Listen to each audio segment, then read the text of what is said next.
रमेश और सरिता स्कूल में साथ पढ़ा करते थे और दोनों बहुत अच्छे दोस्त हुआ करते थे। जैसे जैसे दोनों बड़े हुए, दोनों में नजदीकियां बढ़ने लगीं और दोनों कब एक दूसरे को अपना दिल दे बैठे पता ही नहीं चला। तुम्हें याद है ना, वैलेंटाइन डे आने वाला है। मैं इस खास दिन को कैसे भूल सकता हूँ। पिछले साल तुम इसी दिन मेरे जीवन में आई थी। मैं इस दिन को बहुत खास तरीके से मनाना चाहती हूँ।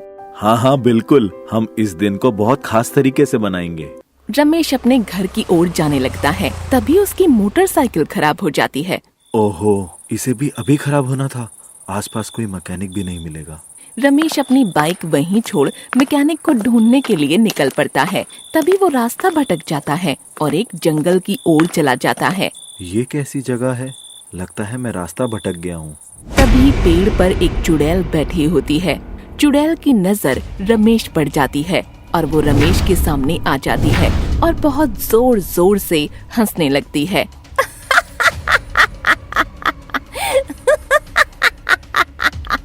रमेश चुड़ैल को देखकर घबरा जाता है। आज तुम मेरे साथ डेट पर चलोगे ना? जब देखो मेरा खर्चा कराने में लगी रहती हो। मुझे कहीं नहीं जाना तुम्हारे साथ। ऐसा क्यों बोल रही हो? मैं तो बस तुम्हारे साथ अच्छे पल बिताना चाहती हूँ। ऐसे नहीं तो कैसे बोलूं?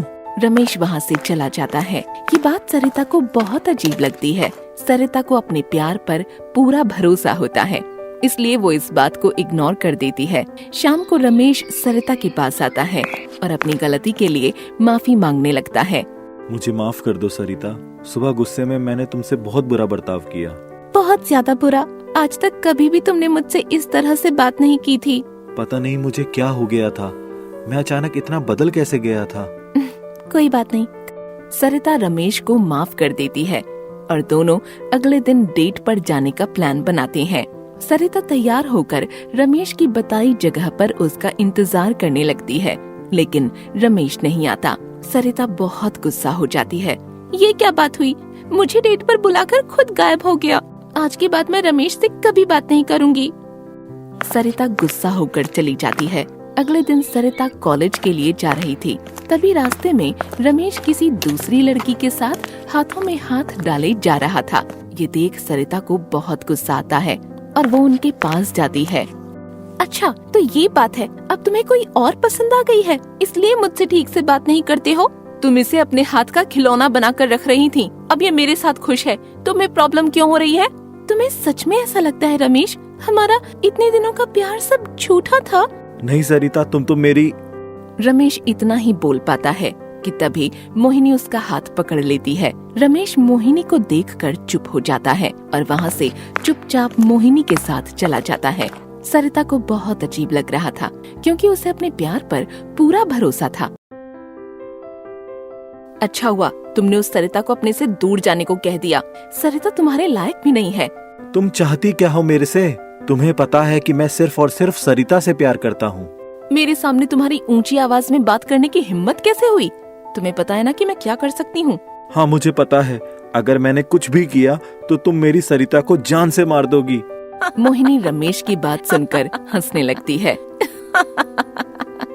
और कुछ ही देर में एक खतरनाक चुड़ैल में बदल जाती है।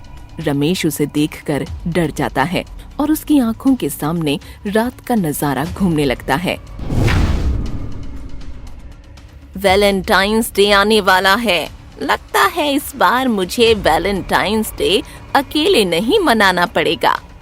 ये खूबसूरत लड़का मेरा वैलेंटाइन बनेगा।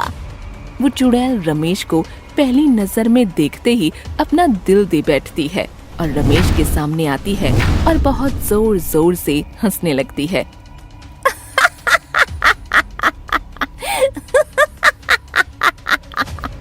रमेश चुड़ैल को देखकर डर जाता है। चुड़ैल? डरो मत, मैं तुम्हें कुछ नहीं करूंगी। चुड़ैल मोहिनी का रूप लेकर उसे गुलाब देती है। तुम्हें मैं पहली नजर में दिल दे बैठी हूँ। मैं तुम्हें अपनी दुनिया में ले जाना चाहती हूँ। मैं अपनी सरिता से प्यार करता हूँ। इतना सुनते ही चुड़ैल गुस्सा हो जाती है और रमेश को अपने वश में कर लेती है। अभी का सीन। तुम्हारी इतनी हिम्मत, मैं उस लड़की को खत्म कर दूंगी। तुम्हें मेरे साथ चलना पड़ेगा। नहीं नहीं, मैं तुम्हारे साथ चलने को तैयार हूँ, लेकिन तुम मेरी सरिता को कुछ मत करना। मैं तुम्हारे साथ वैलेंटाइंस डे मनाना चाहती हूँ। क्यों तुम मेरे पीछे पड़ी हो? मैंने तुम्हारा क्या बिगाड़ा है? मैं तुम्हारा और उस लड़की का सारा रिश्ता खत्म कर दूंगी। मैं कभी तुम्हें उसके साथ खुश नहीं रहने दूंगी। उसे कुछ मत करना, मैं तुम्हारे लिए कुछ भी करने को तैयार हूँ। रमेश दरअसल उस चुड़ैल से सरिता को बचाने के लिए सरिता से दूर जा रहा था। वो चुड़ैल सरिता को जान से मारने की धमकी दे रही थी। पता नहीं उस मोहिनी ने मेरे रमेश पर क्या जादू कर दिया है। मुझे अपने रमेश के प्यार पर पूरा भरोसा है। जरूर कुछ न कुछ गड़बड़ है, मुझे ये बात पता लगानी पड़ेगी। सरिता रमेश और मोहिनी का पीछा करने लगती है।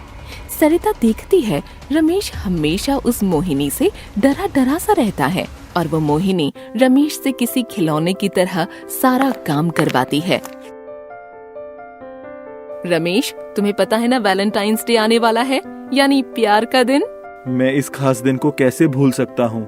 वैलेंटाइन डे के दिन मैं सारा दिन तुम्हारे साथ रहूंगा और हम साथ में डेट पर चलेंगे। तुम कितने प्यारे हो रमेश। मैं हमेशा तुम जैसे लड़के से ही प्यार करना चाहती थी। मैं तुमसे बहुत प्यार करता हूँ मोहिनी।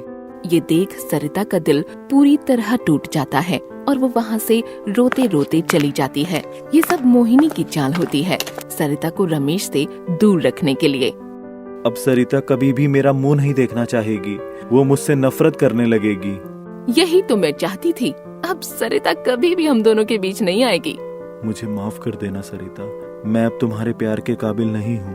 अब तुम उसके बारे में सोचना भूल जाओ, मेरी आंखों में देखो।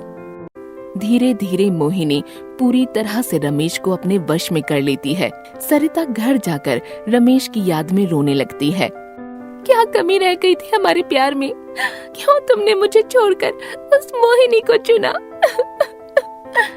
तभी सरिता को उसके बैग में एक चिट्ठी मिलती है। ये किसकी चिट्ठी है? ये क्या? मुझे माफ कर दो सरिता, लेकिन मैंने ये सब मोहिनी के दबाव में आकर किया।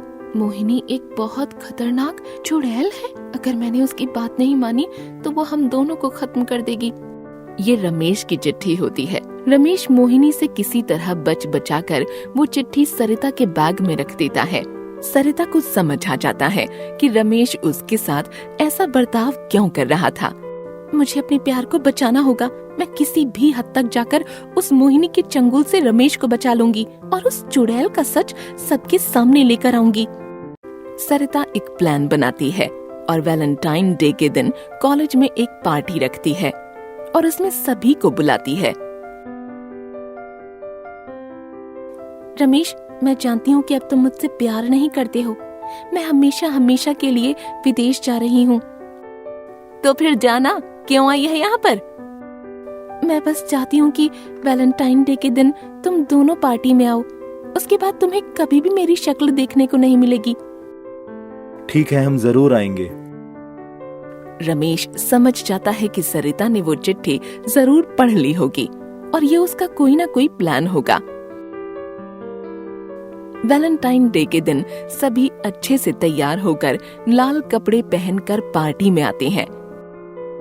मोहिनी रमेश के साथ काले कपड़े पहनकर आती है। अच्छा हुआ तुम दोनों आ गए, मैं तुम्हारा ही इंतजार कर रही थी। मैं तो रमेश को अपना बनाने की खुशी में यहाँ आई हूँ। हाँ, और अब ये खुशी मैं सबके साथ बांटना चाहती हूँ। सरिता अचानक वहाँ की सारी लाइट्स बंद कर देती है और चारों तरफ अंधेरा हो जाता है। जैसे ही लाइट जलती है, वो एक आईने का कमरा होता है। चारों तरफ आईने में मोहिनी नजर आ रही होती है। मोहिनी खुद को आईनों के बीच घेरा देख चिल्लाने लगती है और चुड़ैल के रूप में आ जाती है। ये सब आईने को यहाँ से हटाओ, मैं किसी को नहीं छोड़ूंगी। अब तुम बचकर नहीं भाग सकती। आईने की वजह से मोहिनी पूरी तरह जल जाती है और वहीं पर वो खत्म हो जाती है। रमेश जाकर सरिता को गले से लगा लेता है और अपने बुरे बर्ताव के लिए माफी मांगता है। मैं सिर्फ और सिर्फ तुमसे प्यार करता हूँ। तुम्हें कुछ कहने की जरूरत नहीं है, मुझे सारी सच्चाई के बारे में पता है। इसके बाद रमेश और सरिता खुशी खुशी रहने लगते हैं।